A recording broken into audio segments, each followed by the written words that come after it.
जब भी आपने कोई कार रिव्यू देखा होगा उसमें आपने इंजन से रिलेटेड दो टर्म्स सबसे पहले सुनी होंगी, एक टर्बोचार्ज्ड और एक नेचुरली एस्पिरेटेड इंजन। तो बात आती है इन दोनों में फ़र्क क्या है। एक तरफ है नेचुरली एस्पिरेटेड इंजन और एक तरफ है टर्बोचार्ज्ड इंजन। तो बेसिकली हम पेट्रोल के अंदर ही एग्जांपल लेकर चलेंगे, किसकी मेंटेनेंस कॉस्ट ज़्यादा है, किसकी फ्यूल एफिशिएंसी ज़्यादा है और कौन सा इंजन ज़्यादा रिलायबल है। तो शुरू करते हैं आज का topic, turbocharge versus naturally aspirated engine.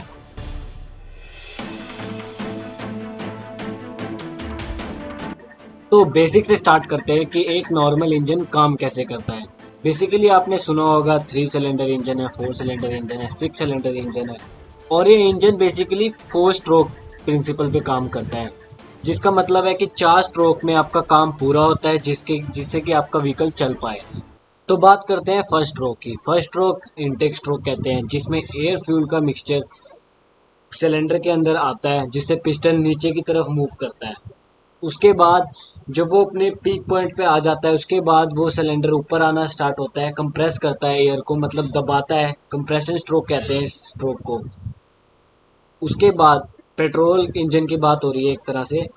उसके बाद एक स्पार्क प्लग से स्पार्क दिया जाता है जिससे वो एयर फ्यूल का मिक्सचर है वो पूरा बर्न हो जाता है और एक स्पीड से पिस्टन नीचे की तरफ जाता है जिससे हमारी गाड़ी को पावर मिलती है। उसके बाद लास्ट स्ट्रोक होता है फोर्थ स्ट्रोक, एग्जॉस्ट स्ट्रोक, जिससे सारा जो बर्न पार्टिकल्स है वो एग्जॉस्ट हो जाता है, साइलेंसर में से निकल जाता है, बर्न पार्टिकल्स चले जाते हैं। और ऐसे ही नेचुरली एस्पिरेटेड इंजन काम करता है। नेचुरली एस्पिरेटेड इसे इसलिए कहते हैं क्योंकि इसमें नेचुरली एयर फ्यूल का मिक्सचर सिलेंडर के अंदर आता है, कोई फोर्सफुली एयर इसके अंदर नहीं डाली जाती। तो बात करते हैं टर्बोचार्ज इंजन की। एक बार के लिए एज्यूम कर लेते हैं कि वो 4 स्ट्रोक कंप्लीट हो चुके हैं एक टर्बो इंजन में, तो जो उसकी एग्जॉस्ट गैस निकलेगी उससे जो टर्बो चार्जर इंजन के साथ लगा होगा उसकी टरबाइन घूमेगी, जो जिसकी टरबाइन घूमने से एक इनटेक एयर के लिए जो वॉल्व होगा वो भी घूमेगा। उससे एयर अंदर और प्रेशर से आएगी, कंप्रेस्ड होकर आएगी, जिससे हमें एक्स्ट्रा पावर, एक्स्ट्रा टॉर्क कम आरपीएम पे मिल जाता है। तो बात करते हैं कौन कितना रिलायबल है। Of course naturally aspirated engine ज़्यादा रिलायबल होगा क्योंकि उसमें नेचुरली एयर आ रही है, नेचुरली एयर फ्यूल का मिक्सचर आ रहा है। टर्बो चार्जर में तो फोर्सफुली एयर आ रही है जिस जो टरबाइन घूमने से एक्स्ट्रा कंप्रेस होकर आ रही है, उसके उसमें एक एक्स्ट्रा यूनिट लग चुका है टर्बो। लेकिन जो नेचुरली एस्पिरेटेड इंजन है उसकी लाइफ ज़्यादा होएगी as compare to turbo charge engine से। और जो नेचुरली एस्पिरेटेड इंजन होते हैं वो एक बार तो एयर यूज़ कर ली, अब वो जा चुकी है एयर, पर वो 100%ली उस एयर को यूज़ नहीं कर पाते, उस एयर फ्यूल के मिक्सचर को यूज़ नहीं कर पाते हैं, क्योंकि उसमें कुछ एनर्जी तो यूज़ हो जाती है पर कुछ एनर्जी उसमें फिर भी वापस रह जाती है, जो कि अगर हम टर्बो लगा देंगे तो वो एनर्जी 100% कंज्यूम कर लेता है इंजन और उसमें आपको पावर दे देता है। इसमें हम दो गाड़ियों का एग्जांपल लेंगे, फोर्ड इको स्पोर्ट का इको बूस्ट इंजन और होंडा सिटी का IV tech engine. Honda City का IV tech engine naturally aspirated engine है जो कि 117 एचपी से 120 एचपी के आसपास पावर प्रोड्यूस करता है, और वहीं उसका eco boost engine 3 cylinder engine है 1 लीटर का, जो कि टर्बो पेट्रोल इंजन है। वो 120 से ज़्यादा 123 हॉर्स पावर की पावर प्रोड्यूस कर देता है, जबकि वो छोटा इंजन है तो और पावर भी ज़्यादा प्रोड्यूस कर रहा है। तो परफॉर्मेंस हमें टर्बो चार्ज इंजन में हमें ज़्यादा देखने को मिलेगी as compare to naturally aspirated engine. और जो फ्यूल इकोनॉमी का फैक्टर है वो भी हमें टर्बो चार्ज इंजन ही देगा क्योंकि वो छोटा इंजन है, 3 सिलेंडर का इंजन है, तो ऑफ कोर्स फ्यूल इकोनॉमी भी छोटा इंजन ही हमें प्रोवाइड कर देगा। तो ये था बेसिक डिफरेंस एक टर्बो और नेचुरली एस्पिरेटेड इंजन के अंदर।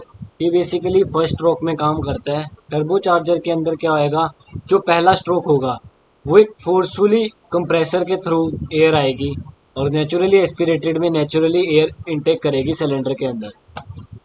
और आपने एक और वर्ड बहुत फ्रीक्वेंटली सुना होगा कि turbo kicks in 2000 RPM, turbo kicks in 1500 RPM, turbo kicks in 1750 RPM.